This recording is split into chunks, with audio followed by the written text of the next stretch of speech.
My name is Nessie Reed. I am not a farmer, but I am a milk drinker. 18 months ago I milked a cow for the first time because I wanted to understand in greater depth where milk comes from, a substance I drink on a daily basis but had given little thought to. Now cheaper than bottled water, milk is the perfect lens to explore some of the personal and broader societal values we hold towards our food system. Agriculture is one of the largest contributors to climate change and biodiversity loss, but not all forms have to be destructive. I want to know how we feed the planet and its burgeoning population without it costing the earth and the lives of our generations to come. In April 2016, we constructed the Milking Parlour, where I lived with 2 cows in the centre of Bristol for 4 nights and 5 days, creating a public space to delve into some of these conversations around our human relationship to milk, and more broadly, the future of our farming system. Essentially, the Milking Parlour isn't really just about milk. In fact, it's quite a random choice that it's about milk. It was a useful medium to choose, but really what I want it to be about is us to explore our connection and our relationship to our food. I think food is such an innate human experience. It's such a real experience. It reminds us of our humanness. What we eat and what we choose to eat and what we choose to buy in a supermarket is both a political choice and, it's a dangerous word to say, but almost a spiritual choice, is that when we're making ethical choices and choices that serve people and planet, that is a massive contribution to society. Nessie's idea was to look at climate change and our environmental impacts through the lens of a very common, normal daily product such as milk. So she spent 18 months with a series of organic farmers, getting to know them, the processes by which they create the milk that we drink, and also getting to know the cows. This is Meadow Street, and I've basically been coming each week and just hanging out with her and Eliza, who's just here. So as you can see, she's just chewing her cud. She's not really stressed, which is really, really important for her to feel that, particularly as we're going to be living together. I'm not saying we shouldn't have cows or we shouldn't have dairy, but I think we have to just accept and recognise exactly how much methane these wonderful animals produce, how much water they consume. So when we eat meat, if people are going to choose to do it, it has to be something I think that's really considered. You know, you're eating a life, a sentient life for a start, which is a massively big deal, and you're producing something where the true cost is not clear. Industrialised agriculture is one of the largest contributors to climate change and uses up 70% of the world's fresh water. The way that we are currently feeding ourselves is not sustainable. So the idea around the Milking Parlour was to bring this conversation into a very public space and provoke the vital debate around this issue. What I want to do is I want to say, okay, great, come along, discuss. We're only going to solve climate change if we have an open forum of discussion. I really want vegans to come along. I want farmers to come along. I want anthropologists, economists, politicians. I feel very sympathetic towards farmers, and I feel a great affinity towards a lot of their stories and their connection to the land, but I feel very conflicted. Last night I thought, what the hell am I doing? This is not a lovely farm show where kids get to come and see a cow and it's all really nice. We are facing a really, really terrifying moment in the history of humanity where our planet is becoming warmer. We are facing the 6th largest extinction. We are ultimately screwed is probably a better word, what I was about to use. Livestock production, including dairy, is the greatest threat to the planet. You can pick almost any environmental problem that you can think of and you will find livestock at the heart of it. Deforestation, spreading deserts, nitrogen pollution, the growth of antibiotic superbugs, loss of species, biodiversity. Livestock production is either the main or one of the main causes of all these things, and of course, global warming.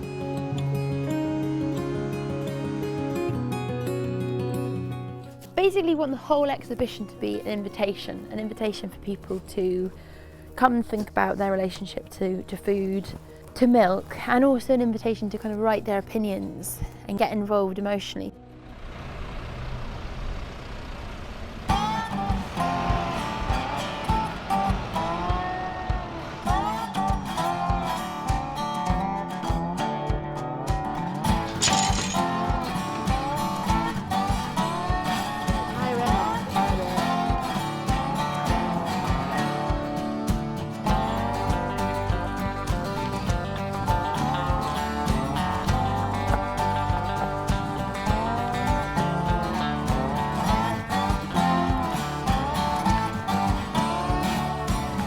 It's about looking at how food's become so cheap and how we've started to devalue it.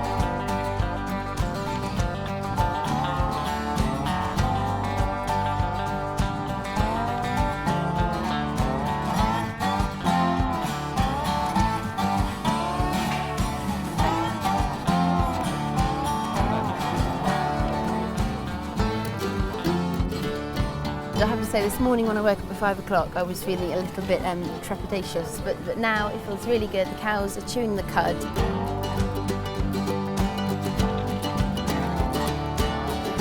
I'm going to be living here with these cows. I'm going to be looking after them, and I'm going to be here 24/7.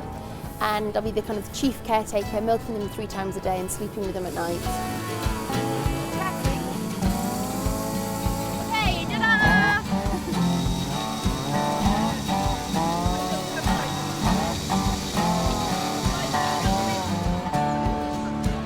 Messi has brought these cows, Alicia and Meadowsweet, here as an artwork, but also as a provocation, I think, to make us think about where our food comes from. This connection between country and city is vitally important. I think too many of our children and many of the population think that food comes off supermarket shelves, and it's really important that we get the supermarkets to be much clearer about the sourcing of our food and to encourage local produce.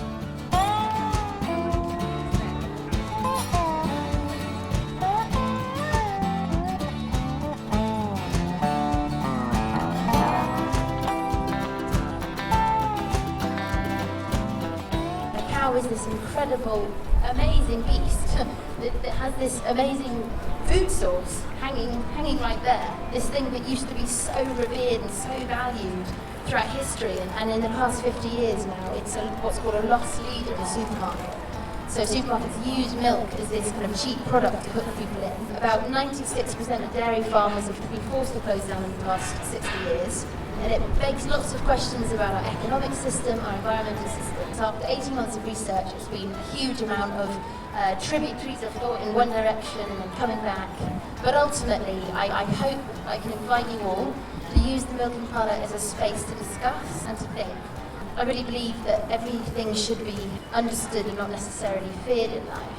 And when we start to have discussions and interactions, we start to really begin to scrutinise our perceptions, and we begin to find solutions.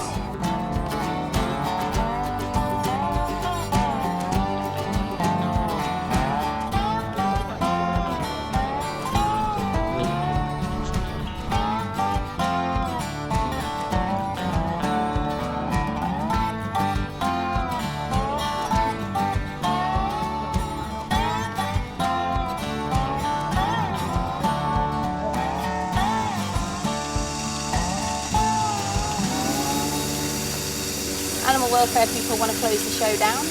The PETA people want to close it down.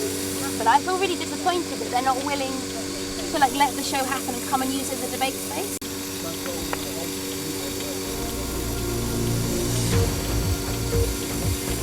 Now, an art installation in Bristol featuring 2 live cows opened today, and it's already being heavily criticised by animal rights groups. What do you make of all this criticism then?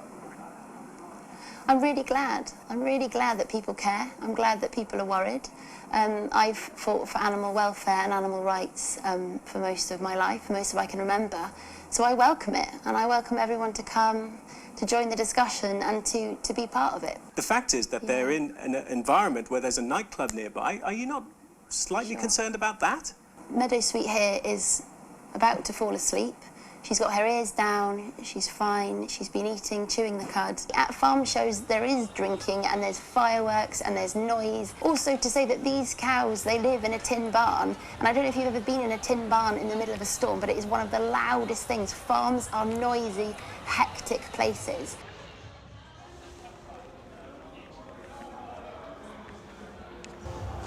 I started this, I've made my bed, kind of quite an uncomfortable straw one, and I'm basically lying in it now.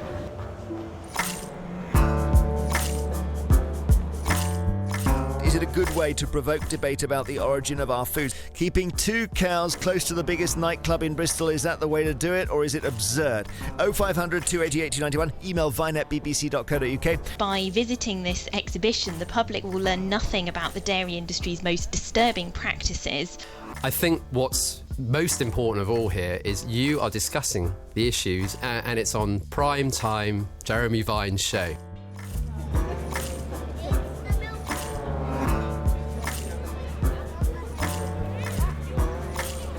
I think it's quite good because it's a busy area. There's a lot of people that walk through here just because it's by the harbour side.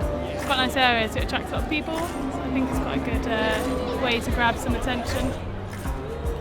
Cows produce a lot of methane, and then isn't it that they consume like the most water, like one of the biggest water consumers or something? So yeah, it is bad for the environment, but I don't know. I don't really consider that when I do have friends that are vegetarian because of the environmental impact, but I don't actually take that into account. I probably should.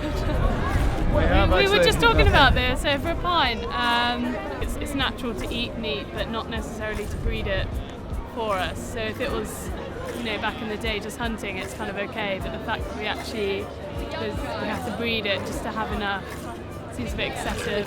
Yeah, it's good. We said earlier, in terms of milk, if the cheapest one was £1, you'd buy it. But if the cheapest one's 30p, you'll buy it. So if they didn't have as many options and there was just one more expensive option, we'd have it.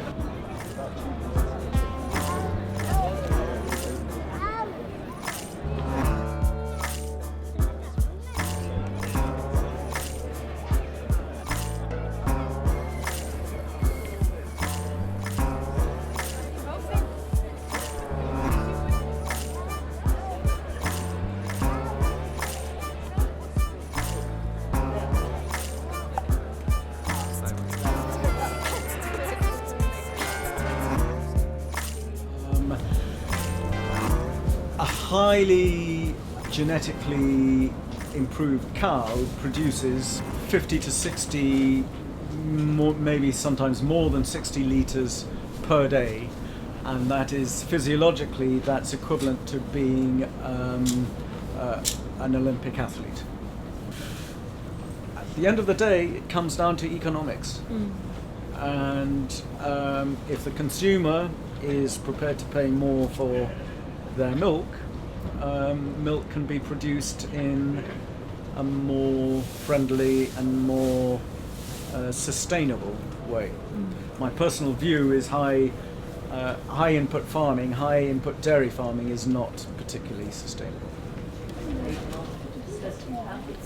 It's another two-seller. I think veganism is a response to a fundamental disconnect from our food system and the people who produce our food. The problem is an industrialised food system. So if you've got intensively reared livestock and they are being fed corn and wheat and soya, then absolutely it is not okay. So for me, humans have consumed outdoor reared grass-fed animal fats for the entire history of humanity. It is the reason that we have society in the way that we do. We had millions of buffalo roaming the plains of America, and people didn't suddenly get sick and the climate didn't suddenly start changing because we were eating all the buffalo. It's not until June that we're going to have an abundance of vegetables coming off the fields again. And so traditionally at this time of year people have survived it by having a buffer where you fed up your animals throughout the autumn when there's an abundance, and when there's absolutely no food for 6 months, then we kill them off. But we don't just kill them off and eat a few bits of muscle like we get from the supermarket, plastically wrapped and beautiful. We use the entire animal. We'll make stock from all of the bone, and then our root veg can make a soup with a tasty stock in it. When we look at sort of the big picture side of things, and sort of big multinational companies looking at the economy, our social welfare and the environment as a whole, for me what seems to be more important is that we go local and independent.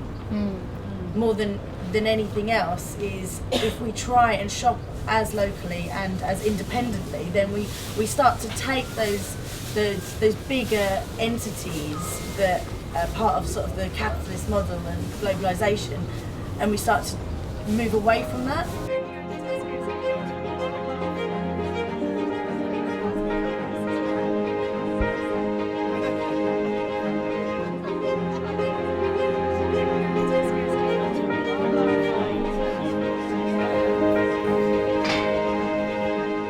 don't engage massive amounts of people through fear and through terror and through forecasting the apocalypse. You engage people through hope.